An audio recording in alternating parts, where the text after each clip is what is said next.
Hi friends, இப்போ நம்ம மகாநதி பார்க்க போகிறோம். மகாநதியில் நம்ம நிவின், விஜய், காவேரி 3 பேரும் நின்று பேசிகிட்டு இருக்காங்க. இதை ஒளிஞ்சு நின்று பார்க்குறாங்களாமா. எப்படி மறைந்து இருந்து பார்க்கும் மர்மம் என்ன அப்படின்னு சொல்லிட்டு பார்த்துட்டு இவங்க சந்தேக புத்தி அதிகமாகிடுச்சுங்க. உடனே நிவின் மேலே சந்தேகப்பட்டு, பண்ணக்கூடாத வேலையை பார்க்குறிய நீ பக்கி பயப்புள்ள, ஏன் இப்படி கோத்து வர்ற, காட்டுப்பூச்சி வேலையை கட்டுடா ரேஞ்சுக்கு காட்டிட்டாங்க.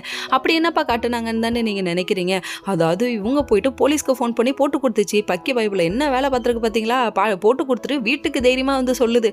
விஜய் அரெஸ்ட் ஆன விஷயம் கேள்விப்பட்ட நம்ம காவேரி இடிஞ்சு போய் உட்காந்துருக்காங்க. ஒரு மாதிரி அழுது ஃபீல் பண்ணிட்டு இருக்க டைமில் வந்து எரியிற நெருப்பில் எண்ணெயை ஊற்றுது. நான் தான் பொட்டு கொடுத்தேனே, நீ என்ன பண்ணுவேன்னு சொல்லி கேட்க, உன் மூஞ்சி அடிச்சு குழப்பிட வேண்டிய அப்படிங்கிற மாதிரி ஆயிடுச்சு இவங்களோட ரியாக்ஷனு. என் புருஷனையா போட்டு கொடுக்குற, வந்து வச்சுக்கிறேன் சொல்லிட்டு திட்டி விட்டு கிளம்பிட்டாங்க. இவங்க 2 பேத்துக்கு தப்பான உறவு இருக்குன்னு சொல்லிட்டு கண்ணா பின்னான்னு பேச ஆரம்பிச்சிருச்சு. நிவினும் இவங்களும் ஊர் சுத்தத்துக்கு வசதியாக இருக்கும்ல, விஜய் இடஞ்சலாக இருப்பார்ல, அதனால தான் நான் மாற்றி விட்டேங்குது. ஏமா நான் கழுகிடுமா, இப்பெல்லாம் இருக்காத, உன்னை அடிச்சு கொண்டு வேண்டி இதுக்கு மாதிரி ஏதாவது பேசினேனா அப்படின்னு சொல்லிட்டு கங்காவே சொல்லிட்டாங்கன்னா பார்த்துக்கோங்க. இங்கே ஒரு பக்கம் விஜயை பார்த்தே ஆகணும்னு அடப்பிடிக்கிறாங்க.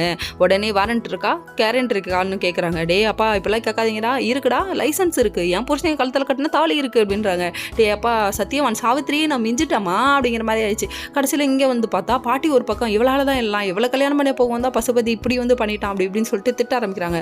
பாட்டி கல்யாணம் ஆயிடுச்சுன்னா புருஷனோ பொண்டாட்டியோ லைஃப்பில் எல்லாமே பகையோ நல்லதோ கெட்டதோ எல்லாமே சரி பங்கு தான், இப்பெல்லாம் பண்ணக்கூடாது பாட்டி அப்படிங்கிற மாதிரி ஆயிடுச்சு.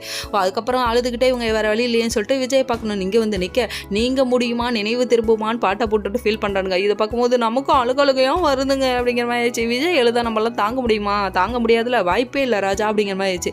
அதுக்கப்புறம் இவங்க 2 பேர் கையை கொத்துக்கிட்டு ரொம்ப ஃபீல் பண்ணி அழுக ஆரம்பிச்சிட்டாங்க. அழுகாதீங்க, கண்டிப்பாக காலம் பதில் சொல்லணும், கடவுள் இருக்கா கோபாலு அப்படிங்கிற மாதிரி ஆயிடுச்சு. எவ்வளோ நாளைக்கு தானே நீங்கள் ஒளிஞ்சே இருப்பீங்க, வெளியே வரதுக்கான ஒரு நல்ல சான்ஸ்.